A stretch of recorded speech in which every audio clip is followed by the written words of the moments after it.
encryption with Passbolt. So I just wanted to take 2 minutes to thank the volunteers of FOSDEM. Maybe we can give them a small round of applause. Thanks a lot. So happy 25th birthday.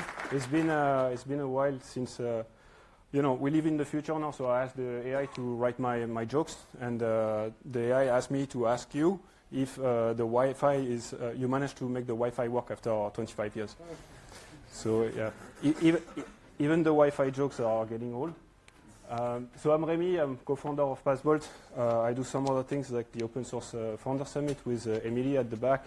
And in the room also you have Cedric and Kevin, who are like co-founder of Passbolt. We've been doing the pilgrimage to Brussels every year, so yeah, it's a blast. So anyone using a password manager in the room? Oh, great. Who's using Passbolt? So after a while, we will be giving out T-shirts and stickers. So if you want to come, you can basically like get some swag. Who's using Bitwarden? So you guys are not getting anything. So it's a joke. You can just get it.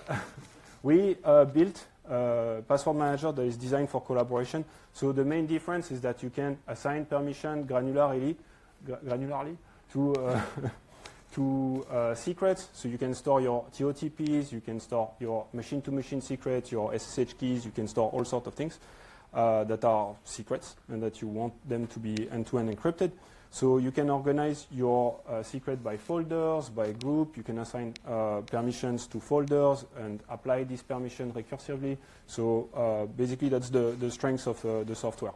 And the goal is to solve the collaboration issue around secret for technical team mostly. But it can be used by pretty much everyone. So one of the functionality we developed this year is like, let's say you have a secret, you have a large team, and you want to know when somebody leaves the organization or is removed from a group or is basically like leaving the organization. You want to know which secret have been accessed by this person so that you can mark them as needed to be rotated. So this is one of the functionality we built last year around collaboration. And you can also basically set some policies around when do you want things to expire, and if you want to make your user life a nightmare, you can just like expire everything every 30 days. So we have native apps on Apple and Android. You require an extension to run Passbolt. So this is required for the reason that if the server is compromised, we don't want to give the attacker the opportunity to change the code that is relative to the cryptographic elements or like the key management. So it gives us some interesting properties. So for example, we can display these annoying icons in your forms, and we can also like basically run updates automatically. So the clients are always up to date thanks to the browser extension auto-update functionalities. It's also available in a terminal near you. So it means you can access your secrets using command line or even curl. So you can pipe the output of curl, and since Passbolt use OpenPGP, you can decrypt the secrets and like use them directly in your like CI/CD pipelines. We offer also for the cool kids some Kubernetes operator, so you can basically inject the secrets from Passbolt into your Kubernetes charts and all that. Passbolt is available on all Linux platforms, so we have packages, native packages for Ubuntu and all sorts of things. We also support OpenSUSE, so we have a partnership with SUSE, and so now we are sure the packages will work, because it was not the case before. And yeah, it's fully open source, even the paid version, so like that's something worth to mention. We do around 3 security audits per year. So we work with Cure53, which is like a security researcher in Germany. So they just completed one in December, and we have one running right now by another firm in the US. So we do our homework when it comes to security. What's cooking for 2025? So for the ones that are using Passbolt, one of the main changes that will come to V5 is encrypted metadata.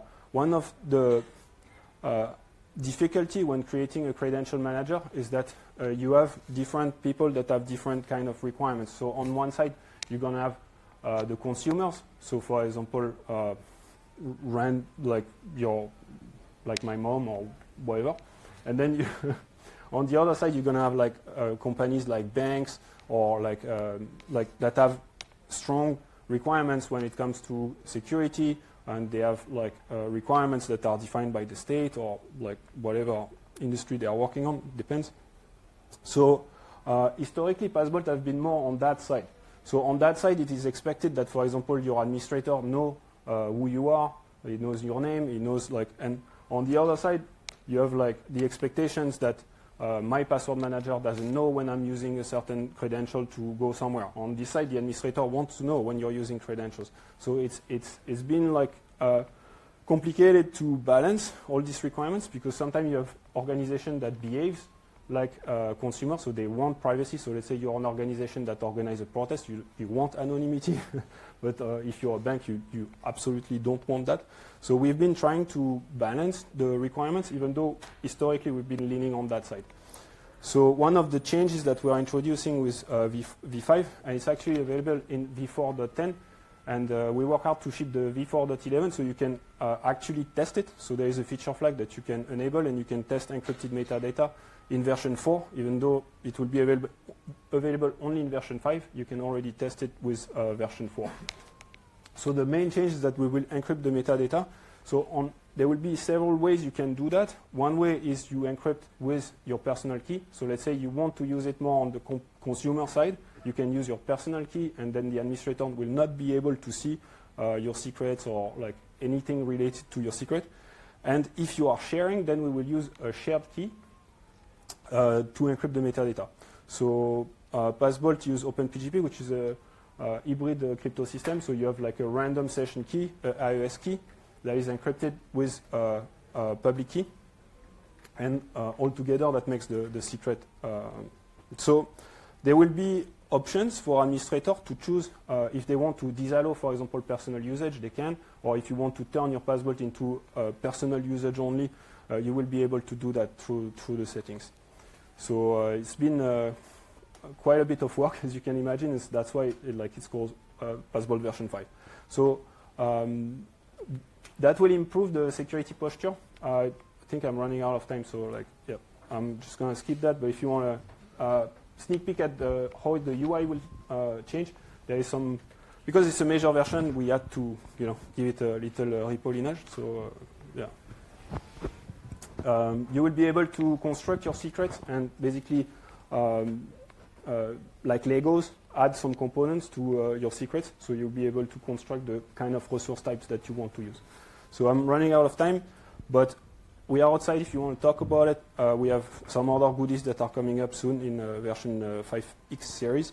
And thank you, FOSDEM, and sorry for taking too much time. Thank you, Remy.